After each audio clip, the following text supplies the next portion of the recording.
I guess to that point, how does this kind of compare to what you are used to? Oh man, yeah, totally different atmosphere. The support here has been just phenomenal. I really can't go anywhere. I've been here like a week and a half, and everywhere I go, it's just like we're excited for the season. You know, thank you for being here. So it's been really, really refreshing, and I'm just happy to be here. I'm sorry? You get that on the streets? Yeah, everywhere I go, it's just can't even go to the grocery store without someone saying how excited they are. So it's just been really refreshing. I'm excited to be here. By that being said, how much does that excite you for the upcoming season, knowing that you got a fan base here that loves basketball, loves this team? Yeah, I don't know if I even really realized yet because I haven't played in front of it. So I'm excited to get a little bit of a taste on Saturday, but I can only imagine how the first game is going to be. You know, playing here as an opponent, it's hard to play here. They get loud, they get crazy. Last year in Connecticut, we just kept saying, we know we can't take this thing back to Indiana. We got to finish it at home because it was going to be insane. So I'm excited to be a part of it and them cheering for me for once instead of against me. Where was the most random place you've been stopped? I don't really get out too much. I haven't yet, but you can literally be just walking down the street, you know, anywhere, and it's just. I was in Kroger the other day just picking up some fruit, and they're like, "Oh man, you know, like super excited for the season." Just been really refreshing to be here and seeing how the welcome has been. You know, you never know how it's going to go when you come into a new team, a new organization, but this just been phenomenal since I've been here. That happened to you a lot when you were past stops or in college at all? People recognize you out in public? Not as much as here. That's for sure. The eyes are on you here. The lights are bright, but I think we got the FIBA organization do a good job of taking care of me, and since I've been here, me and my family and my teammates has been great. Aaliyah, Caitlin, and Kelsey has been great, kind of showing everybody the ropes because they did play in this atmosphere last year. So just having someone who's done it, it's been pretty helpful. So. What has been the balance been like? How much you guys want to run offensively, but also realizing, hey, we got to reset and assert ourselves defensively and make that a priority? We know we have to do that.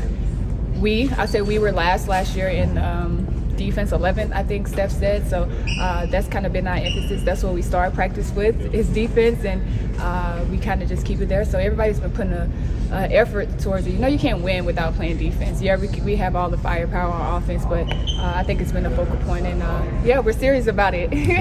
DB, when you think back to free agency, I know you mentioned you talked with a few players maybe before making your decision. Do you remember who you talked to and like what sorts of conversations you had? Yeah, I talked to AB, CC, and Kelsey, just kind of understanding Indiana. It's different, especially last year, than what the past FIBA season has been, and just with the fan base and how the organization run. And I'm a 15-year vet, so I kind of like things a certain way, and I just wanted to make sure it was a fit for me, and just mixing like young and a little bit of old energy in and how it flows. So just talking to those threes and understanding what they wanted and their goals, because I came here to win, and that's what we did in Connecticut. So I kind of wanted to continue that, and that's what they wanted. So yeah, that's how I ended up here. Yeah. Was there something any of them said that really stuck out to you? It gave you, a little bit of relief, or just like, like this, I think will work out for me. They want to win. That's all I needed. That's all I needed to hear. They want to win.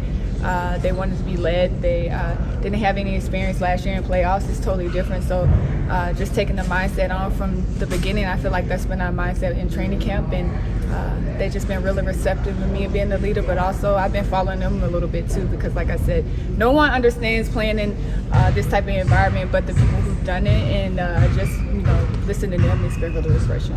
Yeah. DeWanna, how important is it for a team to embrace expectation? If you want to reach the top of the mountain, you got to really kind of embrace it, don't you? I don't even know if we have expectations. It's so many new faces. We got like 7 new players. Front office is new. The coach is new. So we're just all trying to figure it out day by day, and just trying to figure out what our strengths are and how we can play with each other. I don't know if I, in 15 years, have been on a team where we had this much firepower throughout the whole roster. And even our rookies in camp it's been competitive, it's been great. So just trying to figure out how we all can fit and how we can all make these rotations work. Giving each other a lot of grace, because we have people that coming in that, like myself, haven't played since, losing last year in the playoffs. So just all trying to figure it out. And I think that's the most exciting part, because we have so many firepowers. We can just go any way, any given night, and just be unpredictable. So just making sure everybody locked in on the goal and understand what we want to do, and just taking it day by day. Is the only way you can get that chemistry is go out there and play games? You can't just fake it. Oh yeah, you got to go. go out there and play games, but also off the court. I think we've been doing a good job in our locker room, getting to know one another. Like, kind of privately. Like I said, there's always a lot of eyes on Indiana, so just taking the time when we can to get to know each other and have that chemistry off the court. Because if you don't have it in your locker room, there's no need to even stepping on the court because it just won't work. So, getting all of that firepower in a room can sometimes be a recipe for disaster, but you guys are really embracing it. Yeah. How do you put the ego aside and embrace it so that you guys can have this really successful on-court product? I think we have a great group of I want to say girls, but they're ladies. A great group of ladies who understand that, and they just simply want to win and take this franchise to a different level than what they were last year in the playoffs. And it has been really easy, surprisingly. Of course, we haven't competed yet in the heat of the battle, but I think just laying the foundation from training camp, we want to do this for each other, that we know we're going to have to take some sacrifices. We know we're going to have to change some things about our game. We've seen it. We've seen the teams who won, and they had to do the same. So I think we're just all ready to adjust, and it's all fun when you're winning. So that's what we have to do. You mentioned the newness. Because there's so much of it, do you almost feel like it's an advantage and it's a blank slate, or a challenge and you guys have a lot to learn and figure out with each other? Oh, that's a good question. I don't know if I even thought about it like that. I won't say it's a challenge. I think it's exciting.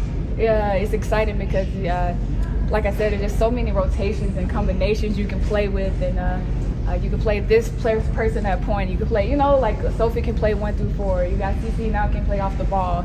I could play the post, and Tasha can play the guard. So it's just it's exciting.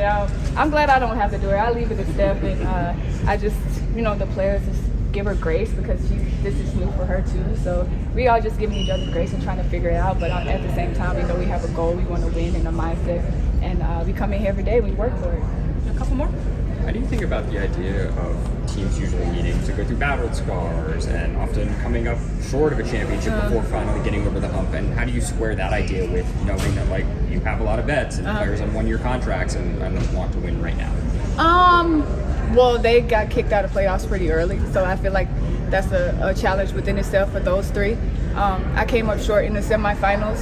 I think that's a challenge for us. I think Tosh she didn't make playoffs.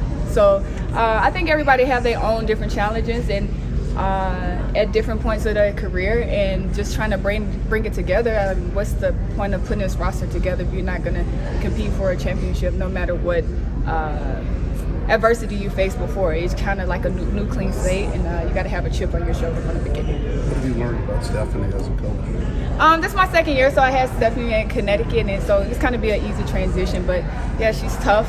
She holds everyone accountable.